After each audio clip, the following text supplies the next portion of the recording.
Family शादी के लिए जबरदस्ती करती है, लेकिन वो कहते हैं ना, लड़की को लड़का पसंद नहीं, या फिर कहें कि लड़के को लड़की पसंद नहीं। तो ऐसे सिचुएशन में आखिर अब करें क्या? क्योंकि उस समय एक ऐसी दुविधा बनी रहती है कि अपने आप की सुने, फैमिली की सुने, क्या करें क्या नहीं करें। देखिए, सबसे पहले तो आपको एक रिलैक्स होना है कि जो होना है और जिसके साथ होनी है वो पहले से निर्धारित है। अगर आपको लग रहा है कि मुझे इससे नहीं करनी और कहें कि प्रकृति ने उसको निहित कर दिया है तो उसी से होगी, और लग रहा है कि घर वाले अगर जबरदस्ती कर रहे हैं और वो आपके कहें कि नियति द्वारा निर्धारित नहीं है, तो कोई भी आकर उसमें रुकावट पैदा कर देगा, कोई और अड़चन कर देगा, या फिर कहें कि शादी जब तक नहीं होगी तब तक आप उस चीज़ों को कहें कि ये ना समझें कि अब आपकी शादी तय हो गई है, अब तो सब कुछ फिक्स हो गया है, अब कुछ इसमें बदलाव नहीं हो सकता। नहीं, शादी तय बहुत से लोगों की हो जाती है, उसके बाद टूट जाती है। जब तक आपकी पूर्णतः एक बार शादी नहीं हो जाती तब तक आप ये समझिए कि जो होना होगा वो होके रहेगा। कोई आएगा टांग अड़ जाएगा, हो सकता है आपके स्वयं के विचार बदल जाए, या फिर अभी आप जिसको चाहते हैं उसी के प्रति आपको कुछ और चीज़ें देखने को मिले। तो कहने का तात्पर्य सिर्फ इतना सा है कि जब आपकी शादी कंप्लीटली डन हो जाए, या फिर कहें कि हो जाए, तो ये समझना कि प्रकृति ने उसे ही आपके लिए चुना है जिससे आपका विवाह हुआ है। क्योंकि नियति के विरुद्ध कोई नहीं जा सकता, क्योंकि नियति हमें चला रही है, हम नियति को नहीं चला रहे। जब उससे हमारी शादी हो जाए तो फिर मन को पूर्ण रूप से संतुष्ट कर लेना कि चाहे आप जिसे चाहते हैं उससे चाहे शादी हो, या फिर फैमिली वाले आपकी शादी जिससे करना चाहते हैं उससे हो। जब शादी एक बार हो जाए तो फिर इसको पूर्ण रूप से स्वीकार करना। क्यों? क्योंकि यही विधि का विधान है कि जिससे होनी है उसी से होगी, अन्य तक नहीं होगी। आप अब नॉर्मल सी काफ़ी सारे एग्जाम्पल्स आपको देखने को मिल सकते हैं। जैसी हमारी कथाएं होती हैं, जैसे वो कहते हैं ना कि जैसे शनिदेव की कथा है राजा विक्रमादित्य की। वहाँ पर जब राजा विक्रमादित्य की शनि की 7.5 चल रही थी, तो राजा विक्रमादित्य उस समय बीका नाम से वहाँ पर रह रहे थे, और जब शनि की 7.5 चल रही तो उनके पैर कट गए। वो चौरंगिया राग गा रहे थे, उस समय वो तेली बने हुए थे। और कहें कि जब वो चौरंगिया राग गा रहे थे तो उस समय एक राजा की जो बेटी थी, पुत्री थी, राजकुमारी थी, उसका दिल उस चौरंगिया राग गाने पे आ गए। तो फैमिली ने काफ़ी धमकाया, उसकी माता ने धमकाया, पिता ने धमकाया कि तुम कहोगे जैसा हम आपके लिए वर ढूंढ देंगे, लेकिन इससे शादी तुम्हारी विवाह नहीं करेंगे। लेकिन वो एक कहते हैं ना कि नियति को जो निर्धारित होता है वही होता है। तो वहाँ पर उनकी बेटी भी हट करके बैठ गई, और फिर उन्होंने चौरंगिया के साथ उनका विवाह कर दिया कि हम तो सोच रहे कि तुम्हारा किसी देश के राजा के साथ विवाह होगा, ये होगा वो होगा। और जैसे ही शनि की 7.5 विक्रमादित्य से खत्म हुई तो उस समय जो बीका थे उसके कहें कि जो सारी चीजें बदल गईं।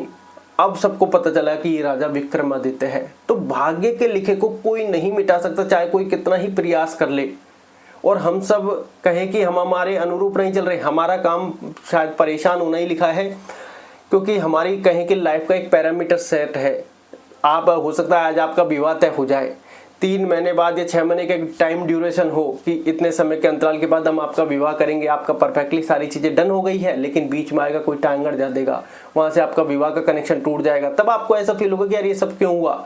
तब आपको तुरंत स्वीकार ये करना है कि इससे होना ही नहीं लिखा है। तो अपने मन को कभी ऐसी शक्ति प्रदान नहीं करेगी यार क्या होगा, क्यों होगा, कैसे होगा, यार इससे हो जाता अच्छा होता। प्रकृति ने तुम्हारे लिए क्या निर्धारित कर रखा है वही सिर्फ तुम्हें मिलेगा।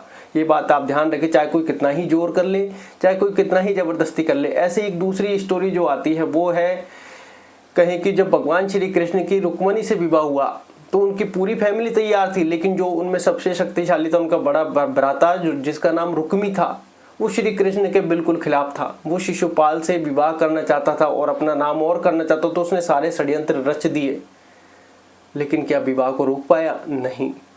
बस हमें उस समय एग्जैक्ट क्या करना है ये समझ में नहीं आता। इसलिए आप मन को सबसे पहले कूल और काम करें। सबसे पहले इसको ठंडा दिमाग से रखें, थोड़ा सा मेडिटेशन ध्यान करें, थोड़ा सा ईश्वर का स्मरण करें, क्योंकि जो होना है वो निश्चित है। जब आपका विवाह कंप्लीट डन हो जाए, ये नहीं कि तय हो गया, कंप्लीट डन हो जाए, क्योंकि तय तो रुक्मणी का भी हुआ था, ये बात आप ध्यान रखें। तो इसलिए जब कंप्लीट डन हो जाए, विवाह हो जाए, तब उसको आपको पूर्ण रूप से स्वीकार कर लेना है कि विधि के विधान ने यही मेरे लिए निहित किया है। क्योंकि विधि के विधान के अंतर्गत ही सब आते हैं, कोई भी परे नहीं जा सकते। इसलिए अब ध्यान रखें और मन को शांत रखें और ज़्यादा टेंशन न लें, क्योंकि जो होना है वही होगा।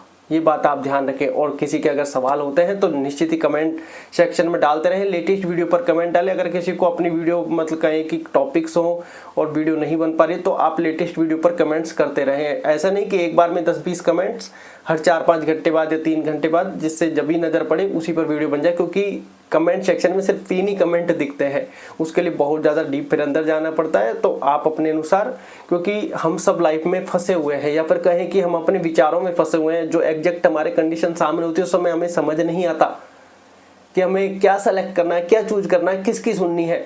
देखिए अब यहाँ पर थोड़े से कहें कि चीज़ों को समझने वाली बात है। जैसे मान लो आपका उससे प्रेम विवाह होना है किसी से और फैमिली फोर्स कर रही है किसी और से, तो आपका मन ऑटोमेटिकली या तो फैमिली की तरफ अक्सर हो जाएगा या आप कोई दृढ़ निश्चयवान हो जाएंगे। या फिर कहें कि विधि के विधान ने निश्चित कर रखा है फैमिली से शादी होना, तो आपका मन पलटने लगेगा। आपको कोई अपने बॉयफ्रेंड में या कुछ में खोट नजर आने लग जाएगा, कोई और चीजें बदल जाएंगी, कोई और कंडीशन अप्लाई हो जाएगी और आप कहोगे कि फैमिली की जो कर रही है वो सही कर रही है। तो आप अपने मन को शांत रखें, क्योंकि जो होना है वो तय है। ये बात आप ध्यान रखें। धन्यवाद।